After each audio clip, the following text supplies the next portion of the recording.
Welcome to I dream. నా పేరు Lumbini. Social మీడియాలో ట్రోల్ చేసేవారు, పర్సనల్ అటాక్స్ చేసేవారికి లాలో ఎలాంటి శిక్షలు ఉన్నాయి డిస్కస్ చేద్దాం. ఈ రోజు మనతో పాటు ఉన్నారు సీనియర్ అడ్వకేట్ నాగేశ్వరరావు పూజారి గారు. Let's talk to him. Hello sir. Hello అండి. సో ట్రోలింగ్ ఎక్కువైపోతుంది, పర్సనల్ అటాక్స్ ఇంకా ఎక్కువగా చేస్తున్నారు విపరీతంగా. వాళ్ళు రియాక్ట్ అయితే దాని మీద కూడా మళ్ళీ రియాక్షన్ వీడియోస్ వీళ్ళు చేసి కూడా అటాక్ చేస్తూ ఉన్నారు కదా. సో వీళ్ళకి లాలో ఎలాంటి శిక్షలు ఉంటాయంటారు? జనరల్గా ఇప్పుడున్న సమాజంలో ఏమవుతుంది అంటే, ఇంతకుముందు ఈ టెక్నాలజీ లేకముందు ఏంటంటే ఏ విషయమైనా కూడా 4 గోడల మధ్యలో, నలుగురు మధ్యలో జరుగుతుండే, ఎక్కువ వ్యాప్తించకపోతుండే ఎక్కడికి. ఓకే, ఇప్పుడు సపోజు పూర్వకాలంలో ఒక వ్యక్తిని మనం తిట్టాలనుకో, మనకు తెలిసిన సర్కిల్ తిరుగుతుండే అంతే. ఒకవేళ తిట్టాలనుకున్నా, ఏమైనా ఇబ్బంది పెట్టాలనుకున్నా పెడుతుండే.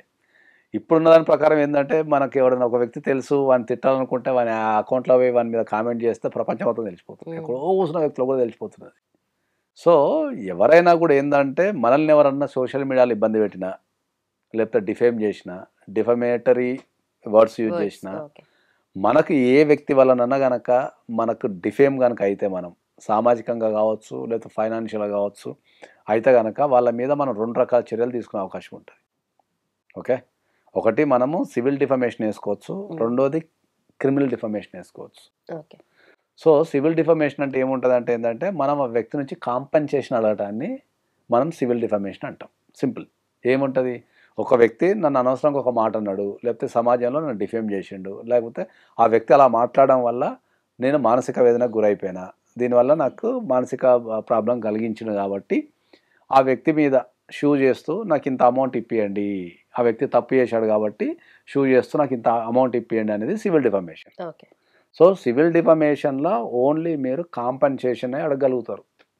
మీకు ఎంత లాస్ అయింది అనేది, దానివల్ల మీరు ఎంత మానసిక క్షోభపడ్డారు అనేది అడుగుతారు.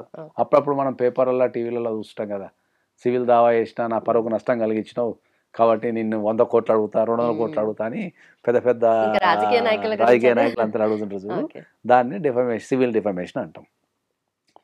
క్రిమినల్ డిఫమేషన్ అంటే ఏముంటుంది అంటే ఏంటంటే, ఒక వ్యక్తి చేసిన చర్యల వల్ల నా హోదాకు కానీ, నాకు మానసికంగా కానీ బాధ కలిగింది, నా హోదాకు భంగం కలిగింది, లేకపోతే సమాజంలో నా పరువు పోయింది కాబట్టి ఆ వ్యక్తిని శిక్షించండి అని అడిగే అధికారం మనకు క్రిమినల్ డిఫమేషన్లో ఉంటుంది. క్రిమినల్ డిఫమేషన్లో ఓన్లీ ఆ తప్పు కనుక చేస్తే, క్రిమినల్ డిఫమేషన్ వేసుకుంటే అతన్ని జైలుకు పంపే అధికారం కోర్టుకుంటుంది. ఓకే, ఇది కాకుండా మళ్ళీ ఏ వ్యక్తి అయినా కనుక మనల్ని సోషల్ మీడియా ఉపయోగించి ఇబ్బంది పెట్టినా, తిట్టినా, లేకపోతే మనకు సమాజంలో భంగం, మన హోదాకు భంగం కలిగించిన, మనం సైబర్ క్రైమ్స్కి వెళ్ళి మళ్ళా క్రిమినల్ కేసు పెట్టే అవకాశం కూడా ఉంటుంది. ఓకే, సో అట్లా 3 రకాల కేసులు వేసుకునే అవకాశం ఉంటుంది. సో ఇప్పుడున్న సమాజంలో మనకు ఇంతకుముందు ఇండియాలో ఏంది ప్రాబ్లం ఏంటంటే, డిఫమేషన్ కేసులకి కొద్దిగా వాల్యూ లేకుంటుండే, డిఫమేషన్ కేసులు అనేటివి కొద్దిగా సీరియస్నెస్ లేకుంటుండే. ఈ మధ్య కాలంలో పెరుగుతున్న సోషల్ మీడియా పెరగటము, తర్వాత ఒక వ్యక్తిని హింసించే విధానం మారటంతో, ఓకే, తర్వాత దాని వ్యాప్తి అనేది పెద్దగా అయిపోయింది కదా. ఇప్పుడు ఒక్క దగ్గర మనం ఒక పోస్ట్ చేసినాం అనుకో, ప్రపంచవ్యాప్తంగా వెళ్ళే అవకాశం ఉంది కాబట్టి ఈ మధ్యకాలంలో ఈ డిఫమేషన్ కేసులు చాలా పెరిగినాయి. కోర్టులు కూడా వాటిని చాలా సీరియస్గా తీసుకుంటున్నాయి. ఇంతకుముందు ఏదో అంత పెద్ద పట్టించుకోవడం లేదు, కానీ ఈ మధ్యకాలంలో కోర్టులు కూడా చాలా సీరియస్గా తీసుకుంటున్నాయి.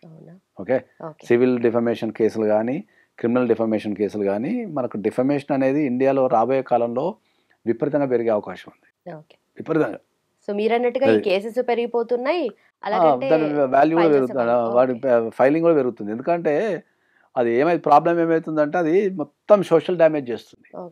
మొత్తం సోషల్ వ్యక్తిపరంగా డిఫేమ్ అయిపోతున్నాడు కాబట్టి. ఓ 4 గోడల మధ్యలో జరిగింది అనుకో, సరే ఇదివరకే ఉంటుంది అని వెళ్ళిపోతున్నాం.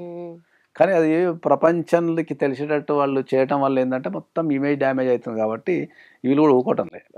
పెద్ద ప్రాబ్లం ఏంటంటే, నేను ఒక వ్యక్తిని ఇంతకుముందు అనుకుందాం సపోజ్, మనకు సోషల్ మీడియా లేనప్పుడు లేకపోతే ఇంటర్నెట్ లేనప్పుడు మనం తిట్టాలనుకుంటే ఆ వ్యక్తికి కనిపించినప్పుడే తిట్టగలుగుతాం మనం. ఎందుకంటే నేను ఒక్క నీడ కూర్చొని తిడితే ఎవరికి అర్థం కాదు కదా, కాబట్టి ఆ వ్యక్తికి కనిపించినప్పుడు తిడుతుండేవాడు.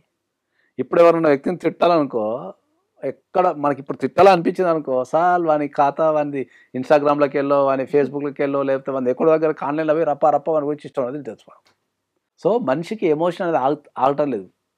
ఓకే, సో ఇంతకుముందు తిట్టాలనుకుంటే ఇప్పుడు తిట్టాలనిపించింది, వాడు దొరికేంత వరకు ఆగాలి నేను, ఈ లోపు కోపం పోతుండే. ఓకే, ఇప్పుడు ఏమైతుంది తిట్టాలి కథం అని సోషల్ మీడియా ఖాతా తీయాలి అని తిట్టాలి, రికార్డ్ చేసి రికార్డ్ post చేయాలి, చేయొచ్చు. పోస్ట్ చేయాలి కథం. ఇక దాంతో ఏమవుతుందంటే క్రైమ్ పెరుగుతుంది కదా, అవునవును. డిఫమేషన్ బాగా పెరిగిపోతుంది దాంతో. ఓకే. ఈ మధ్యలో అవేర్నెస్ వచ్చింది చాలా మంది జనాలకి. ఎందుకంటే చాలా మంది పర్సనల్గా వచ్చి మరి రిక్వెస్ట్ చేసి అడుగుతున్నారు, సార్ చెయ్యండి ఏం కాదు శిక్షించండి, క్రిమినల్ డిఫమేషన్ అయ్యండి, సివిల్ డిఫమేషన్ శిక్షించండి అని తిడుతున్నారు అట్లా. Okay.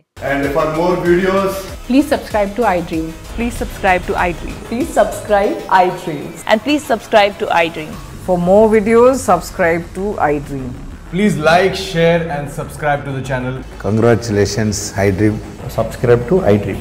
Subscribe to iDream. So subscribe to iDream Media. iDream की iDream team अंदर की huge congratulations. Please subscribe iDream Media. Please subscribe to iDream. Subscribe iDream. Please subscribe to iDream. iDream అంటే నా కళల channel subscribe చేసుకున్న నోరు తిరుగుతలేదు, మీరైతే గంట గుర్తు కొట్టు. For more such videos, please subscribe to iDream. Subscribe to iDream. Please subscribe to iDream. Please subscribe iDream Media. Please do subscribe to iDream. Please subscribe to iDream Media. For best entertainment and information, please subscribe iDream. And don't forget to subscribe to iDream.